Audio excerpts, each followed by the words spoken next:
maal ijoollee jedhe kabraa qabdaa gaaffii. Eeshi ragaa kennime naa kennime eegjuugaa namni nu dhaggeeffataa dha beektee maqaa foonsaa kana asuma irratti hin bareedee baame naa kenni.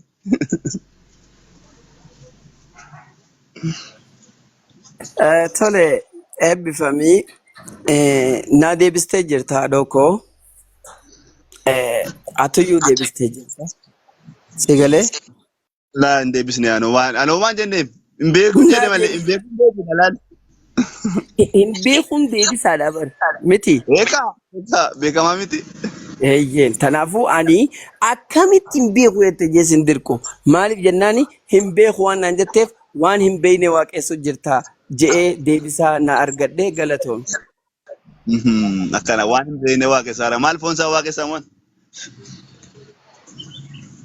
Awwayi lafeessaa waaqessa hiddasaa waaqessa qochuma garaachasaa kana waaqessa yoomiin siin jeen waan takka illee siin jenne hin beeku naan jettee qaama tokko qaamaati waaqessitu waanuma takka ta'isatti gartee himamtu ati waan wallaalte hin beeku namaan jechuun deebisaadha mitiire.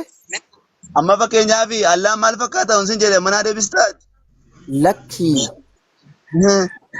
Ati foon sana gaafattee Allaan maal fakkaata mee? Allaan maal fakkaata yoo naan jette ani ijatti yaa'in agarreen siin jaa. Gurraanis hin ageenya miti akka. Maal? Allaan jiraachuu. Akkamittiin gurraan hin dhagahini? Itti dubbateera. Eenyunni? Namatti hin Ati Yesuusi dubbatee? Eeyyee akka gaariitti. Eessatti dubbate? Eessattu natti dubbate Allaan nama ishii yoo sitti hin dubbanne illee namoota itti dubbate natti himee anu bareen deemas ta'e asumaan rakkoon qabu. Dura na deebise haa. Eessatti dubbate Yesuus? Rakkoon qabu. Allaan eessa akkam bifa garaagaraatiin natti dubbatan natti maaliif waaqa dubbachuu danda'u waaqa raajotatti dubbate waaqa seera uumamaatii qabee amma irratti dubbatu. Ani bar uummatatti haa dubbatan uummatatti haa dubbatu waan ati naan jettu kana raajota dubbate haati jettu kana ani siin hin mormu tole anillee waan hin beekuuf jecha waaqayyoon kanaas itti dubbate nama hedduutti Yesuusittis dubbate ganda guututtis waaqayyoon dubbatee jira waan kana ni naman garuu ati eenyutu dubbata waaqayyo eenyutu dubbata waaqayyo har'a dubbataara waaqayyo. Koi amma Allaan eenyutu dubbate beekatu natti mi kan baafoo amma waa'ee nabuuse malee eenyutu dubbate. Hin jarjarina nama lakkanaa kanan fadhu suuta ol gaafatu jira ati si dubbatee. Natti dubbatee raansiin jedhe anatti dubbata garuu. Dubbatee eessatti si dubbate. Eessatti si dubbate. Mana kee keessan sin jedha bakka inni taa'uttiif lafan jiraadhu natti dubbata waaqayyo waan nan barbaadu. Bakka hin jiraadhu amma lafan taa'u kanatti waaqayyo natti dubbata natti waa'ee koo jechuudha. Macaafarra jira. Maaltu? Waaqayyoon si dubbachuun macaafarra jira.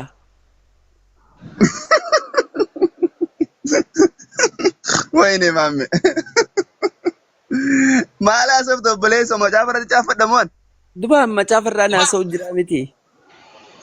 Waa'ee macaafaa miti amma fakkeenyaaf ati waan biraa kaaste waan macaafarra jiran gaafatte Allaan hin dubbataa isin jedhee. Ani waan macaafarra jiruun si gaafadde maqaa foon Yesuus Kiristoos kan si gaafadde. Ilma namaatti dubbatee beekaa Allaan keessan ilma namaatti dubbatee kana duwwaanaa deebisi. Ilmaan namaatti dubbatee beekamu gaaffiidha. Okay gaariidha. Ati na mormuu barbaadda? Maaliif asii mormaa gaaffiidha fakkaata. Okay gaaffiidha. Allah dubbatee jira hinaan jette miti. Jedhe. Eeyyen.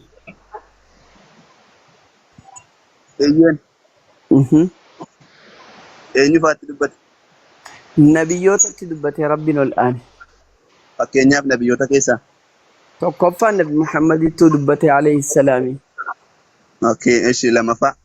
Dabbalataan Nabi Allah Muusaa wa kallama Allahu Muusaa takliimaa. Dubbiin rabbitti dubbate. Itti mul'ate nabi Muhammad. Okay, fudhateera nabi Muhammad dubbateera nabi Muusaatti dubbateera asxabraaw. Nabiyyoota hundattuu dubbate.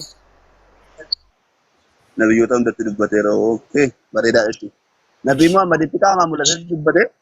Lakki waaqayyoon qaamaan ni mul'ata. Ni mul'ata? Akkamitti Qaamaan ni mul'ata? ifa qaamaan siin jenne amma Eh? fakkeenyaaf Jibriilii fi utuu Jibriil gidduu hin Qaamaan jiraatin si utuu Jibriil gidduu hin no jiraatin no. Waaqayyo nabi Muhammad qoy kana dhaggeeffadhu kaa Muhammadii fi Ish. Allahaan wajjin dubbataniiru ergaan utuu Eeyyeen. ergamoonni bukkee gidduu jiran Okay, dubbatanii bareedaadha. jiru. Eeyyeen dubbatanii jiru. Ayyee bareedaadha. Anis isa kanan barbaade bakka dubbatanii baay'ee bareedaadha. Har'a maaliif isin ittiin dubbanne hin reellaan? Bareedaadha. Rabbiin ol'aana subhaanahu wa ta'ala nama ifii filate dubbisa rabbiin. Har'aati waaqayyoon maas ittiin dubbanne. Natti dubbataa jira siin jedhee raaman. Anaa natti dubbata waaqayyo. Har'allee natti dubbata. Kaliisa illee natti dubbata waaqayyo. Maal siin Maal? jedhe? Haa? Maal siin jedhee si dubbata? Ana ammoo sin jiraachisaa sin gargaara naan jedhan dhugaa dhugaa waaqayyoon sin jedhan. Okay, amman tana mee maayikii Har'a maaliif itti dhaabbatee maal jettaan oggus? Haa? Maal jettaan oggaa inni akkas siin jee? Aamiin jedheen fudhadhaan. Tole, Gala- mee amman gala- tana dubbisi. Amman tana dubbisi osoo as keessa teenyuu asi dubbatu. Ammoo osuma as keessa teessuu dubbisi mee asi dubbatu waliin dhageenna.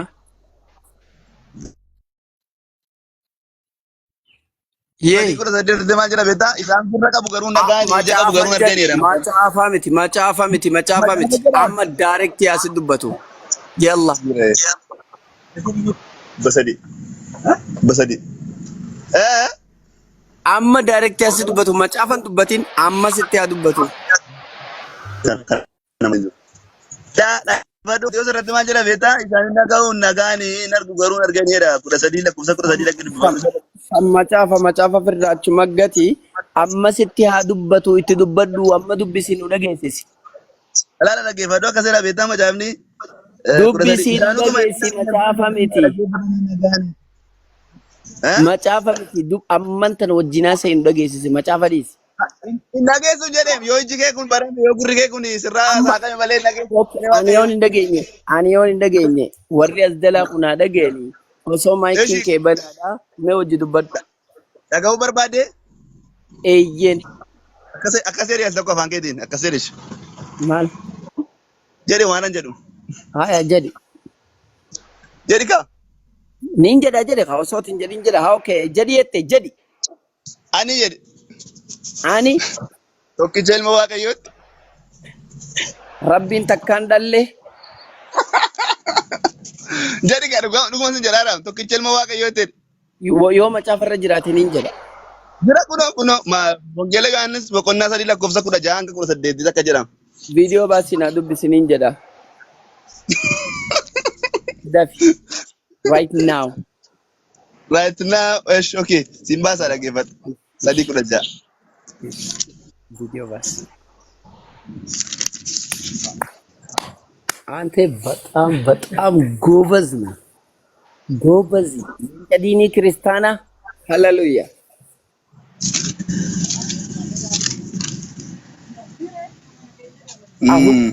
አሁን ቁርስ ትበላለህ።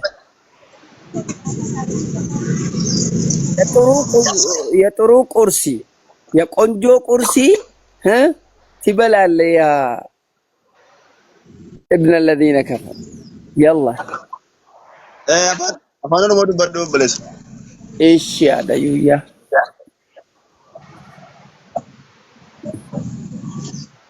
مال غرغرتا الكل كيلو غرغرتا ما بلغا داري شي ماز بايخه بس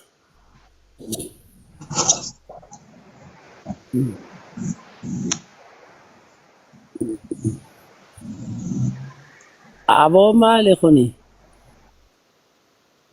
ساعتي بوبو في بالي بس تيك توك نينو هذا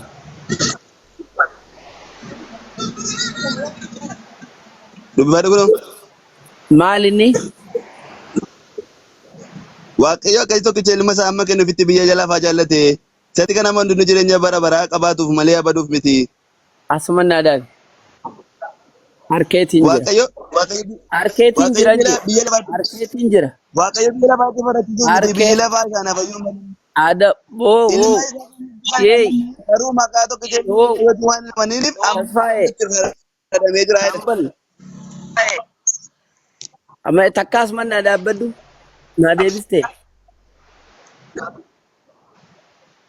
akkin jee na dhaga'u jirtaami Si daga. eenyu jechu jira sa Hmm? eenyu jechu jira Hafuura hafuura waaqayyootu geggeessaa hafuura qulqulluutiin macaafni gatii barreeffamee fi waan gaggeessaa hafuura waaqayyootiif gaggeessaa maarree waaqayyo wayii waan siin jee eenyu waan kana jechu jiran jee malee kan jedhe moo hafuura waaqayyooti kan jedhe? bakka itti hafuura waaqayyoo kana jedhe jiru fidii ragaa Ayyee. Hafuura waaqayyootiin kan jedhame moo? a'aa bakka tana hafuura waaqayyooti jeenaan jette mee hafuura jechu jira Hafuura waaqayyoo caafanni qulqullaa'aan hafuura qulqulluun barreeffama waan jedheef waa hafuura qulqulluuti barreeffame wayii jee si gaafadhe dubbii tana eenyu dubbachuu jiran jee hafuura waaqayyooti hafuura qulqulluutu dubbatan jedhe ani immoo afaan oromoo dubbata fakkaata. Macaafni kamiyyuu hafuura qulqulluun barreeffame ani macaafa kamiyyuu irraa sin gaafanne maal na gaafattare dubbii amman tana waaqayyoon akkasitti tokkicha ilmasaa jee ka dubbachuu jiru kun eenyu waaqayyoon akkasitti tokkicha ilmasaa kana godhe jee ka dubbachuu jiru eenyu hafuura qulqulluu Holy Spirit. aw hoolispiriitii barreesse Holy Spirit namatti dubbata. Hafuurri qulqulluun sun namni immoo ni kataba. Kanaafuu ka dubbate waaqayyo osoo hin taane ka dubbate hafuura qulqulluudha. Akkuma kana jedhe akkuma ati fudhadhu rakkoon qabu. Akkamittiin akkana fudhadha? Hinquuqu waan ta'eef ariifidha hafuura qulqulluu dubbate. Erga siin quufne ati amantii teetiif hin affaan qabdu dayyuusni jannata iyyuu seenu jaan beektanii rakkoome aan akkin siin jee waaqayyoon dubbate moo hafuura qulqulluudha? Namootaaf jennootaa iyyuu jaannamiin guunna jedha maalli isin boodatti maal taate bu'u. Eshi miira sassaabee kan gaafis gaafadhe. Akkin jee dubbii tana waaqayyoon hin dubbannee mitiiree? Hafuura qulqulluu dubbate jedhi akkuma fudhadheeraan jedhe hafuura qulqulluu dubbate jedheera. Malee waaqayyoon hin dubbannee mi? Lakki ana kanan jenne hafuura qulqulluun dubbateera. Okay. Hafuurri qulqulluun waaqayyo moo waaqayyoo miti? Waaqayyoodha hafuura qulqulluun ofiisa. Kanaafuu hafuurri qulqulluun waaqayyo hafuura qulqulluu moo waaqayyo abba? Waaqayyo abbaadhas waaqayyo ilmas hafuurris hafuurumadha. Hafuurri sunis kan waaqayyooti. Hafuurri qulqulluun maalis hafuura osoo hin taane hafuurri qulqulluun Holy Spirit kan jennu kan waaqayyooti. Ilmillee hafuura sagalee waaqayyooti. Sagalee waaqayyo akka ta'e immoo siin hima akkas ilmi kuni gaafii kiyya naan hubanne haadhoo yoo si dubbatamne irra deebi'a. Atiitu naan hubanne lakki gaafii kiyya hubatini bare. Dubbii tana waaqayyo dubbachuu jira moo eenyu dubbachuu jiran jee? Dubbii kana hafuura isaatiin dubbata waaqayyo. Manfasii jallataan baqqaaluu jallataan already akkuma kana. Okay bareedaadha. Lakkoofsa 16 irratti waaqayyoon hafuura isaatiin dubbachuu jira kan jedhe jira barreeffamni wayii. Maal ati ammati allaan isaatii meeqatti dubbatee quraana buuse yoonsiin jedhe manaa fiddaati. Ani waan kana sin gaafanne yaamtu. Ani waan kana sin gaafanne. Mee hin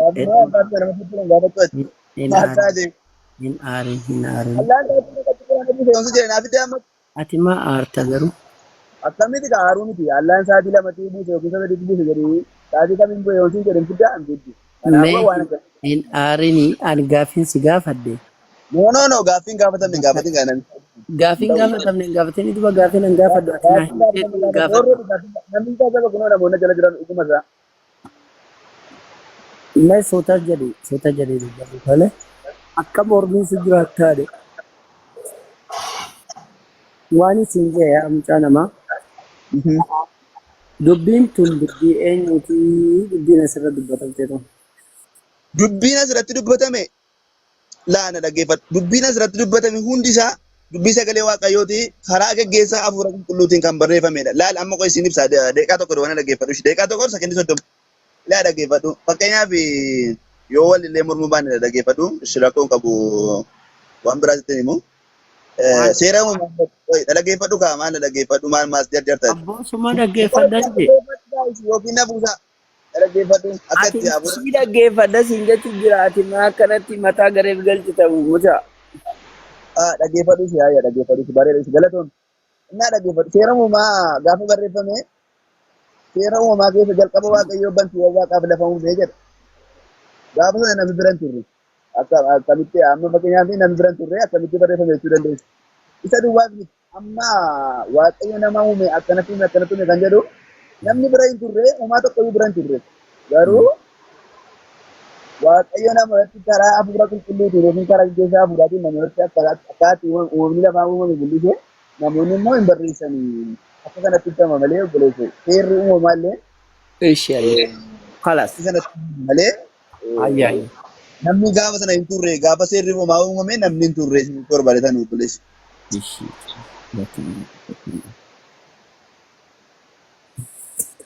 Mee wanta akka waan inni hin hubatiin takka akka na hubachiiftu barbaada dhiifamallee na Ijoolleen godhu. jala jiran immoo dhugaa rabbii mee suuraa 101 lakkoofsa afurii naa dubbisaa jedhiin suuraa Daqiiqaa takka. 101 Daqiiqaa takka.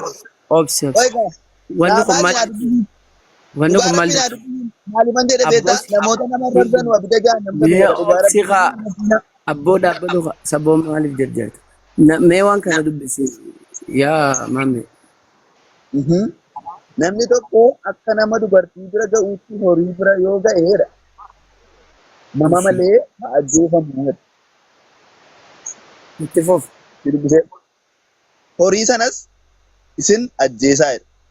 Okay gaariidha. Asirratti waan na dhibee takka maamee.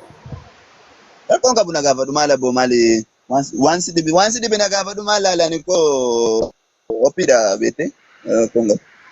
Ayya ayya. Dhiira moo haa horiidha wajjin rafu kun dhiira moo dhiiraa miti? Already dhiira Okay bareedaadha. Macaafni kun kan Islaamaati moo kan Kiristaanaati? kan kiristaanaati. Okay. Amman tana ani dhiira atilleen dhiira. Macaafni kun kitaaba. Macaafni kun dhiira Islaamaan laallata moo dhiira Kiristaanaan laallata? Maal kuni maal jedha beektee? Fayyaduun isaatiin baana. Fayyaduun macaafni kun dhiira Kiristaanaa fayyadamoo? Macaafni kun dhiira Akkamitti dhaabbatu dhaggeeffatu? dhaabbatu haa. Macaafni ana laallata nama biraa miti ana laallata. Already Okay, dhiira Kiristaanaan laallata. Tole haadha koo. Daqiiqaa takka obsi. Dhiirti Kiristaanaa yoo as horii wajjin rafuu eegalte waan kana maaliif hamaanan dhaggeeffanne anuu us jettee wacca hoggaaniin an dubbadhu hoggaa ati dubbattu anniin usaa hoggaan an dubbadhu maan usne anuu maayikii qabachuu deema. Erga macaafni kun macaafa Kiristaanaa taate. Erga macaafa Muslimaan ta'inii kan Kiristaanaa taate. Maashaallah. Erga nan dhiira Islaamaa ta'e ati dhiira Kiristaanaa taate. Macaafni kun dhiira Islaamaa erga ilaallanne. Dhiira Kiristaanaa erga ilaallate.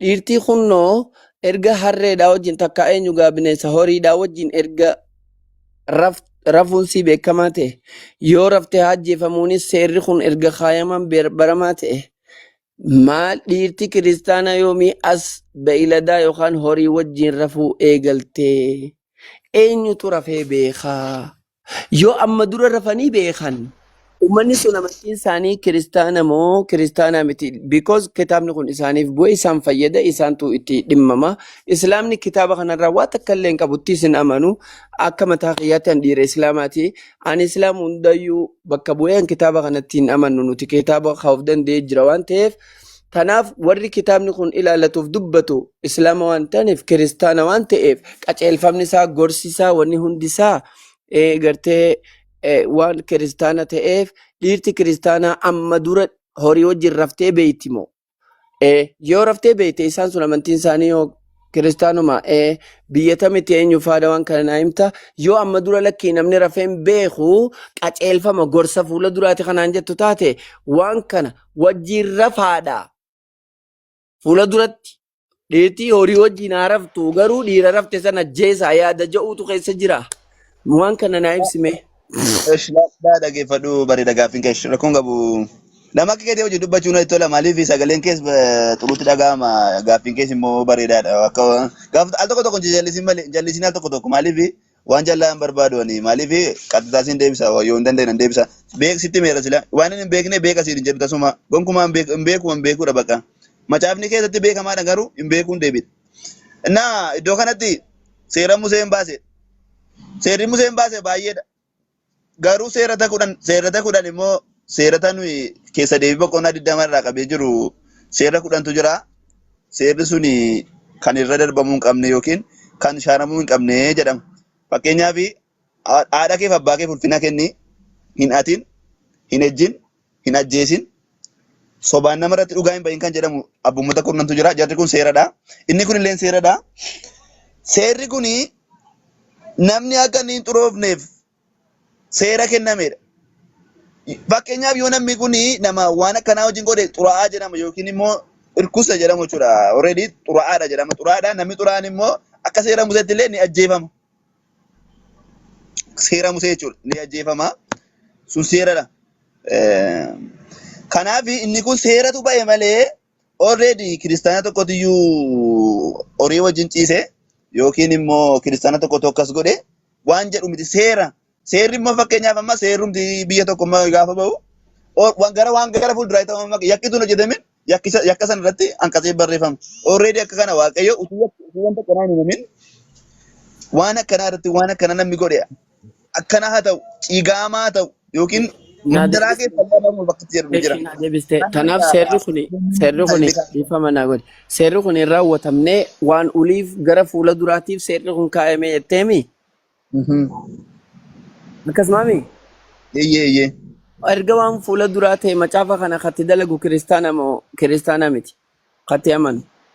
Maal kiristaana kana gaaffii maalii qaba amma sadartiin sobamoon?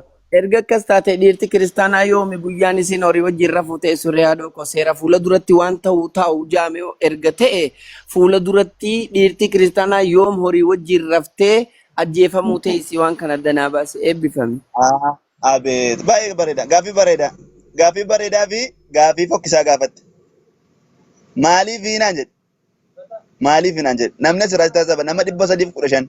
Maaliif hinaan jettee yoo jette kuni seera kennamedha.